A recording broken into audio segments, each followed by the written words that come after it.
Pagmata sa pagkaaga, Diyos an inutunta, Diyos bago an gabos. Pagpangadi sa pagkaaga, paghurup-hurup asin pagsanto rosaryo, uya na ang programang Diyos bago ang gabos.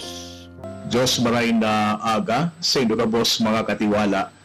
Welcome digdi sa tuyang programa na Diyos bago ang gabos. Ini si Father Kevin po na share kitan magiribanan. Ngunyanal daw ni Thursday, August 8, digdi sa 30 minutos na pagurup-hurup manunungod sa tataramon kang mahal na Diyos, asin man siyempre sa pagpreparar man kining sa tuyang aldaw. Sa gabos po na naabot kan sa tuyang broadcast sa pagikan sa tuyang namumuta na estasyon ang Veritas Legazpi 1008 sa paginaman po kang DCTV Channel 2 Neo an Veritas TV asin man kang 94.7 Spirit FM and sa pagiman po kan sa tuyang Facebook page na Radyo Veritas Legazpi maray na aga po sa Sendo Gabos mga katiwala. So sa mga yaon po sa sendang mga harong sa mga parokya, sa seminaryo, sa ospital, sa mga lunadan, sa mga saudan, sa inpaman kamo mga katiwala, welcome po digdi sa tuyang programa ining Diyos bago an gabos. So sa tuyang pagpuon kay ining sa tuyang programa, sa tuyang hagadon ang tabang kan mahal na Diyos sa paginin sa tuyang opening prayer. Sa ngaran ka nama, kan Aki, kan Espiritu Santo. Amen.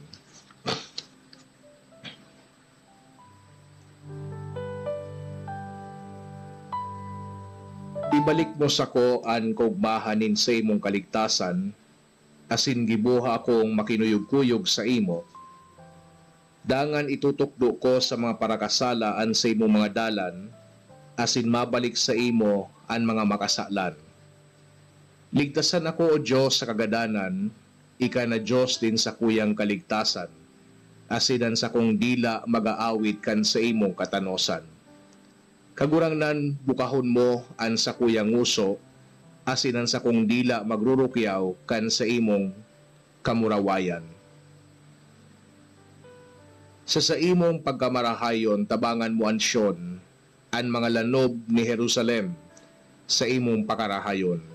Dangan ikakaugma mo ang mga maninigong sakripisyo, asinan sa imong mga tinutong na atang, mga turong baka na idudulot sa imong altar.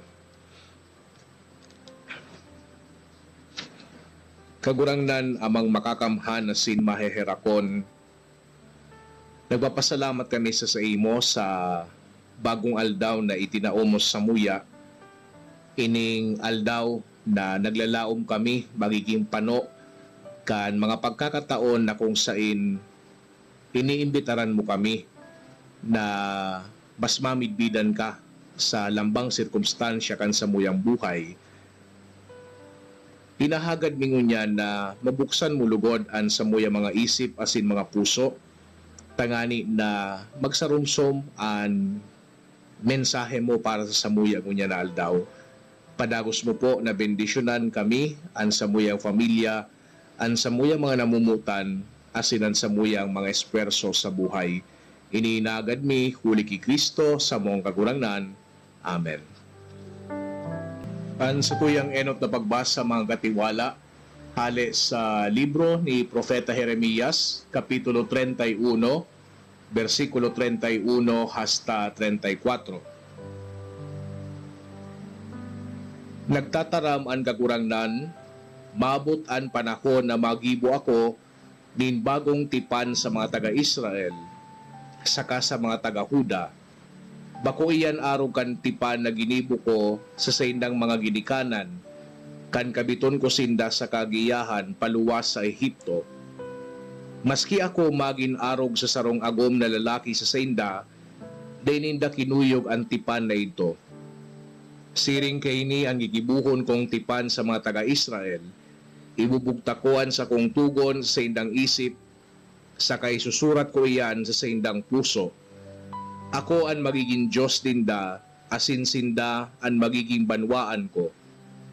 Day naninda kay puhan na tukduan ang lambang saro, tangading mamidbidan ang kagurangnan, huli tagabosinda, magpuon sa kasaradayan sakod sa kahalangkawan na tawo, makakamidbid sako. Papatawadon ko ansay da mga kasalan, asin day ko nagigirumdumon an mga ginibo nindang maraot. Ako ang kagurangnan ang nagtaram. An sa tuyang ebanghelyo mga katiwala, hali sa ebanghelyo susuki San Mateo kapitulo 16, versikulo 12 hasta 23. Nagduman si Jesus sa distrito ni Cesarea Filipos. Sa hinapot niyan sa mga disipulo, ano ang sabi kan mga tawo, si isay daa an aki inin tawo. Nagsimbag sinda, an sabi kan iba, si Juan Bautista. An iba nagsasabi na si Elias. An iba naman nagsasabi na si Jeremias o sarokan mga propeta. Hinapot sinda ni Jesus, para sa indo si isay ako. Nagsimbag si Simon Pedro, ika an Kristo, an aki ning Diyos da buhay. Paladan ka Simon, aki ni Juan, huli tabakong tawo, ang nagpasabot sa imo kan katotohanan na ini, kundi ang sakong ama sa langit, ang sabi ni Jesus. Kaya sinasabihan ta ka, ika si Pedro, sarukang gapo asin sa ibabaw kan gapong ini, papatinugon ko ang sakong simbahan. Dawaan kapangyarihan ng kagadanan, day nang gad makakadaog kayan.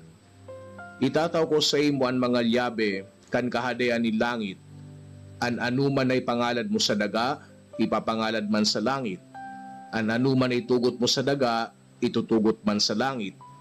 Dangan pinagbutan ni Jesus ang mga disipulo, daday nang gadi pananabi sa kiisay man na siya ang Kristo. Puon kay ito nagpuon ng paliwanagan ni Jesus ang mga disipulo, na kaipuhan magduman siya sa Jerusalem, dangan mag-agi nin makuring pagsakit, sa kamot kan mga kamagurangan, kan mga puon na padi, asin kan mga paratukdo kan katubunan. Sinabihan niya sinda, nagagadanon siya alagad sa katulong aldaw, babubuhay siya liwat. Isiniblag siya ni Pedro sa katinuyaw, kagurangnan day manlugod iyan, itugot nin Diyos, day iyan mangyayari sa imo. Inatubang niya si Pedro asin sinabihan, rumayo ka sako, Satanas, nakakaulang ka sa ginigibo ko, hulitan iniisip mo ba kung sa Diyos, kundi sa tao.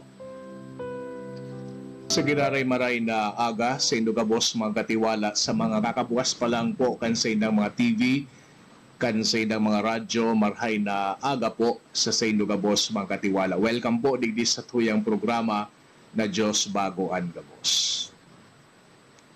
Pinagsaselebrat ang unya na aldaw ang kapistahan ki saro sa pamoso na mga santo si Saint Dominic de Guzman. Asin syempre nakikisumaro kita sa mga parokya na si Santo Domingo ang patron. So siguro magayon na pag-atid-atidan niya to ang nagkakapira na mga katukduan kay ning santo na ini, tangani na siya man ang lugod magiyas sa tuya. Siguro, gabos man kita na binunyagan, kay puan sa buton, na gabos kita pinagsugo, tangani na magbalangibugan marhay na bareta.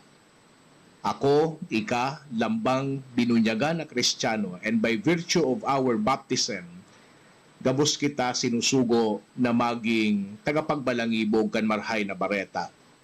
Naiproklama ang kaligtasan na pinaghimo kan sa tuyang kagurangnan, asin mag-reach out duman sa mga tawo na day pa lamang nakakadangog kan marhay na bareta kan sa tuyang kagurangnan.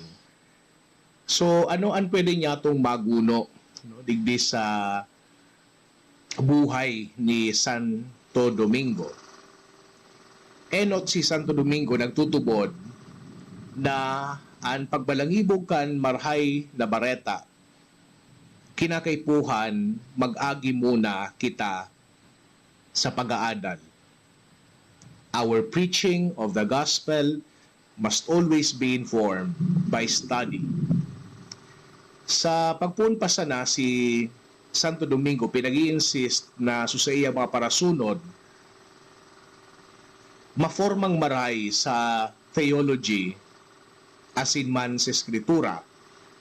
Pinadaran niya so pinaka ining mga parasunod niya sa mga pinaka matitibay na mga universidad sa Europa and sa mga iba pang sentro nin pag-aadal.